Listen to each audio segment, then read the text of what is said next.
श्री सद्गुरु महाराज की जय।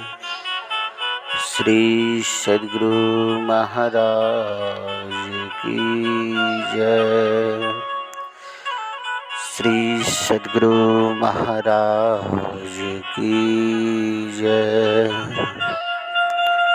आदरणीय सत्संग प्रेमी महान भाव, माताएं तथा धर्मशिलाएं बहनों, आप लोगों को कोटि कोटि नमन। मंच पे विराजमान संतगण सभी को कोटि कोटि नमन। जो इस चैनल पर नए हैं, चैनल को सब्सक्राइब कर लें।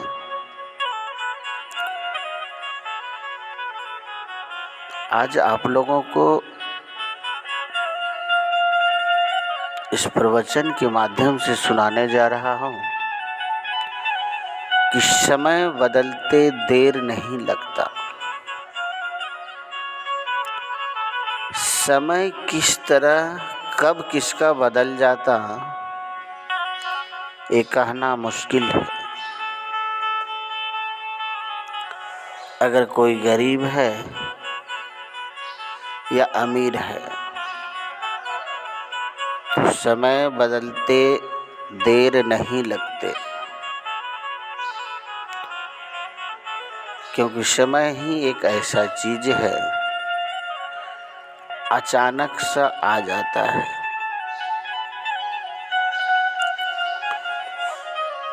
और कब और किस टाइम में आता, ये कहना मुश्किल है।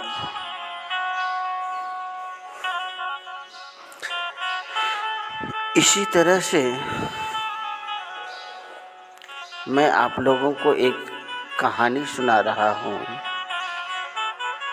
कहानी नहीं, यह सच घटना है। एक बहुत बड़े सेठ थे, पैसे वाले थे, बहुत बड़ा बड़ा फैक्ट्री था।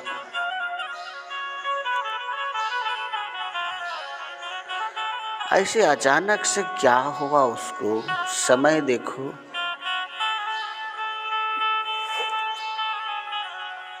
एक फैक्ट्री में उसका आग लग गया।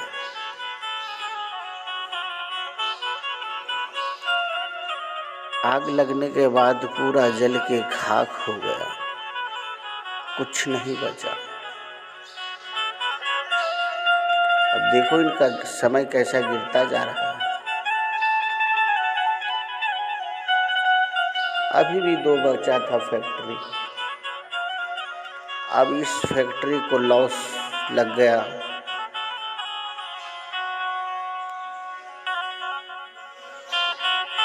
महीना नहीं लगा, दूसरे फैक्ट्री में आग लग गई।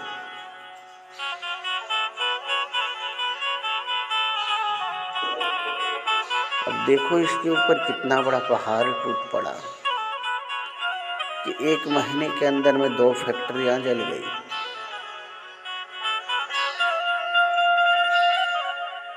जो कि ऐसा पैसा वाला था कि नोटों पे सो रहा था। मानो 3 महीने के अंदर में तीनों फैक्ट्रियां उसकी जल गई। तो बोलते समय बदलते देर नहीं लगता। कब राजा से रंक बन जाओगे, कब रंक से राजा बन जाओगे, कोई नहीं देखा। आजकल तो आप लोग देखे हैं, इंटरनेट का जमाना है। रातों रात करोड़पति बन जाते हैं। तुम सोए हो, तुमको पता भी नहीं चलता, तुम करोड़पति सुबह उठते ही बन जाते हो और कोई भिखारी बन जाता है। तो समय बदलते देर नहीं लगता। अब वह ऐसा स्थिति में सेठ आ गया कि दाने दाने को खाने के लिए तरस रहे। छोटे छोटे 2 बच्चे थे उनको, बेबी थी। अब सेठ बुरा हाल हो गया, रो रहे हैं, अब क्या करेंगे। अब अचानक साहब कोई सेठ गरीब हो जाएगा तो मजदूरी कैसे करने के लिए जाएगा। अब उतना शोहरत, उतना इज्जत कमाया था अपने मार्केट में, बाजार में, शहर में, अब वह किसका मजदूरी करने के लिए जाए। शर्म का भी बात है, क्या करे, कितना दिन भूखे रहे। तो उसका पत्नी बोला, कब तक इस तरह से चलता रहेगा। जब हमारा अच्छा दिन था आप हमें जेवरा बना करके दिए थे, आज उसी जेवर को सबको बेच दीजिए और अच्छा कोई कारोबार खोजिए, अच्छा कोई बिजनेस करिए। पत्नी समझदार थी, बोला ठीक है। अपनी पत्नी का सारा जेवर उतार करके उसने बेच दिया। बेच करके छोटा मोटा बिजनेस चालू किया। बिजनेस उसका अच्छा चलने लगा। देखिए, एक पत्नी के कारण उसका कारोबार फिर से चमक उठा।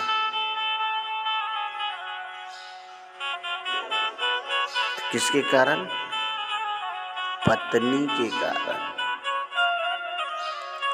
कैसा पत्नी है कि अपने पति का दुख देखा नहीं गया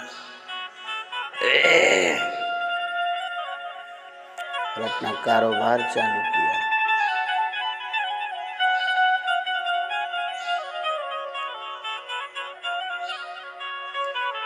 जब कारोबार अच्छा चलने लगा तो इसका बिजनेस पर बिजनेस फिर बढ़ने लगा।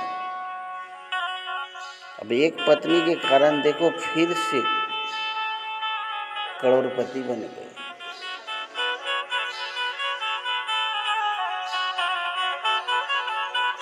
जब वह करोड़पति फिर से बन गए, फिर उनके पास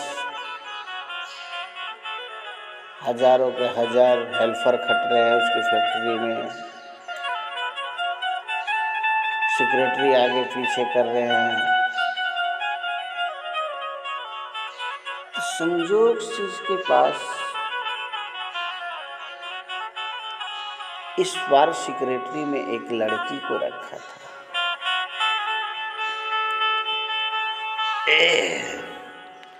लड़की बहुत ही खूबसूरत था। जब सारा दिन सेठ के पास रहेंगे लड़की, तो लड़की उनको क्या अचानक से उनका मन में हुआ, सेठ को उसके ऊपर दिल आ गया। अब उनको देखने लगा, इधर से उधर जाए तो देखे उनको। अब उनको देखने में सुंदर थी। उसको एक दिन चाय पे बुलाया किसी होटल में, दूसरे दिन कॉफी पे बुलाया,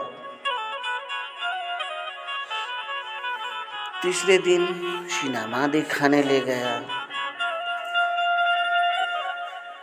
अब उसके ऊपर दिल आ गया।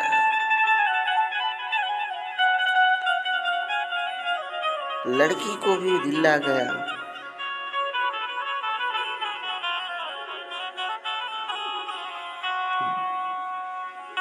तो लड़की बोला,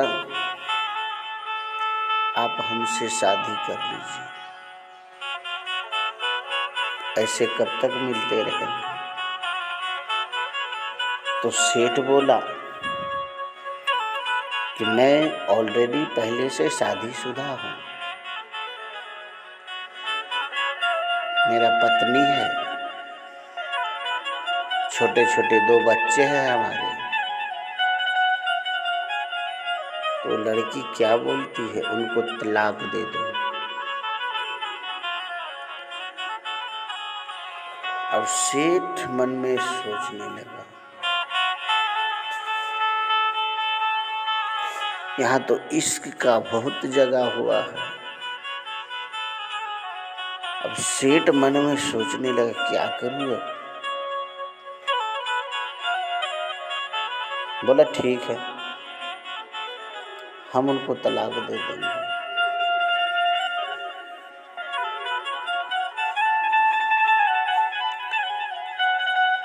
अब उस दिन फैक्ट्री से सेठ जल्दी ही घर को चले। अब इधर पत्नी के बारे में सुने। पत्नी का तबीयत खराब था। उसी दिन, जिस दिन का सेठ उनसे तलाक मांगते, तो पत्नी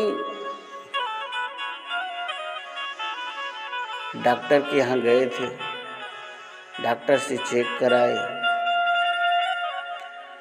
चेक कराने के बाद रिपोर्ट में आया कि तुमको ब्लड कैंसर है और तुम 7 दिन का मेहमान हो। 7वां दिन तुम खत्म हो जाओगे। बड़ी अफसोस में पड़ गई औरत, ये क्या बीमारी हमें निकल गया। जब मेरा अच्छा दिन आया तो भगवान मुझे क्या बीमारी दे दिया। बड़ी अफसोस के साथ घर आए और मन में सोच रहा है, आज से 7 दिन बाद हम मर जाएंगे। हमारे छोटे छोटे बच्चे हैं, इनका क्या होगा। हमारा सेठ तो बिजनेस में बिजी रहेंगे, हमारे बच्चे का क्या होगा। सेठ को बोलूँगा कोई अच्छा सा औरत देख करके, लड़की देख करके तुम अपना जीवन घर गृहस्थी बसा लेना, क्योंकि बच्चे को भी तो माँ की ज़रूरत है। ये मन में सोच रही है। आज सेठ तो कुछ और सोच के आ रहा है। जब सेठ घर पर आए, उनकी पत्नी अपने से जूते उतारते थे, जैकेट खोलते थे, बैग हाथ में लेते थे। तो उस दिन सेठ गुस्से में आया और गुस्से में आकर के बैठने का यहाँ तो बैठा दूसरी जगह। रोज जहाँ आकर बैठते थे, बीवी उनकी कपड़े उतारते थे, आज गुस्से में दूसरी जगह बैठा।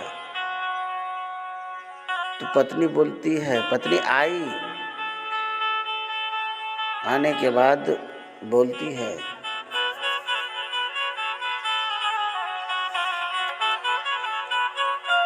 रोज यहाँ बैठते थे, आज वहाँ पर बैठ गए। कुछ नहीं बोल रहा है पति, गुस्से में है। बोला क्या बात है, आज गुस्से में है आप? हमको कुछ नहीं सुनना है, तुमसे मुझे तलाक चाहिए। पत्नी की दिमाग सन से उड़ गई। अब ये बोलने ही वाला था कि मैं 7 दिन का मेहमान हूँ, आप अच्छा सा लड़की देखकर शादी कर लो। लेकिन बीच में सवाल उठ गया कि तुमसे मुझे तलाक चाहिए। अब ये तलाक क्या देगी, ये तो 7 दिन का मेहमान है। पत्नी अपनी बात को रोक ली, पति का ही बात सुनी। ये तो सोच रहे कि मैं तो 7 दिन का मेहमान हूँ। बोलता ठीक है, मैं आपको तलाक दे दूंगा, लेकिन 7 दिन के बाद दूंगा। 7 दिन तक आपको मुझे उसी तरह से प्रेम करना होगा जिस तरह से जब मेरे को शादी करके लाए थे, उसी तरह से करना होगा।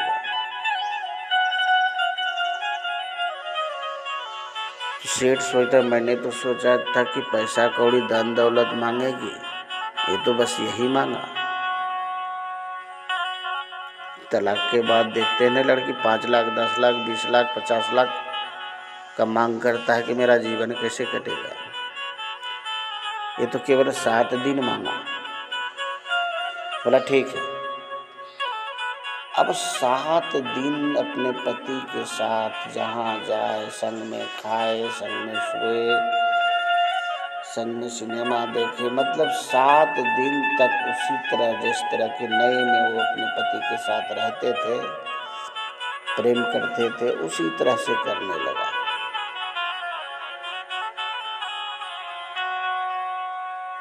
जब प्रेम करने लगा तो जिस दिन की 7वां दिन पूरने वाला था, ठीक उसी दिन सेठ को जल्दी से खाना पीना खिला करके टाइम से उसको ऑफिस भेज दिए। जब सेठ ऑफिस गया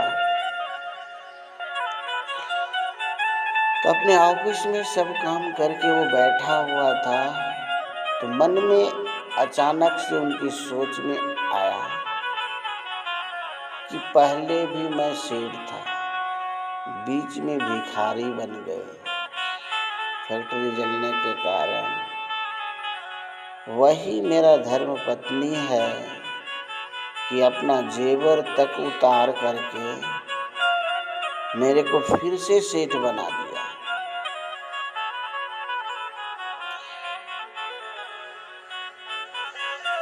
और एक ये लड़की है कि रोज पैसा ही मांगता है, तो इससे तो अच्छा मेरा पत्नी है कि मेरे को जरूरत पड़ा तो जेवर तक उतार कर दे दिए। पति बेचारा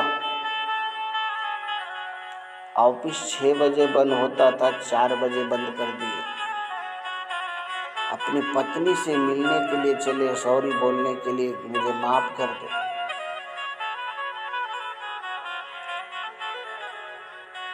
जब पति वहां से चले तो घर पर आए। घर पर आकर के अपनी पत्नी को ढूंढने लगा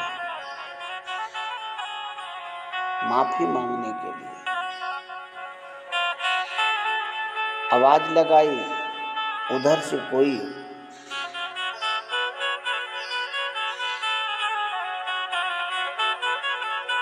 आवाज नहीं आने के बाद सोचा कहाँ चला गया मेरा पति। किचन में गई, किचन में नहीं थी। बाथरूम में गए, बाथरूम में नहीं थे। बाहर गार्डन में देखे, वहां पर भी नहीं थे। आखिर गई सो गई कहाँ? उसके रूम में गए देखने के लिए, तो देखा कि सोई हुई है। अब उसके सामने हाथ जोड़ करके बोलने लगे कि मुझे माफ़ कर दो, हमसे बहुत बड़ा गलती हो गया कि मैंने तुमसे तलाक मांगी। पत्नी सोई कहाँ थी? पत्नी तो चल बसी थी। बोलते बोलते जब पत्नी को हिला डुला कर देखा तो ये तो ख़त्म हो गई है। उसके बाजू में एक पेपर रखा हुआ था, उसमें लिखा था कि मैं आपसे बोलने ही वाला था कि आप शादी कर लीजिए, मुझे को ब्लड कैंसर है, मैं 7 दिन बाद मर जाऊंगी, तो अचानक आप बोल दिए मुझे तलाक चाहिए, इसलिए मैंने आपको कुछ नहीं बताया।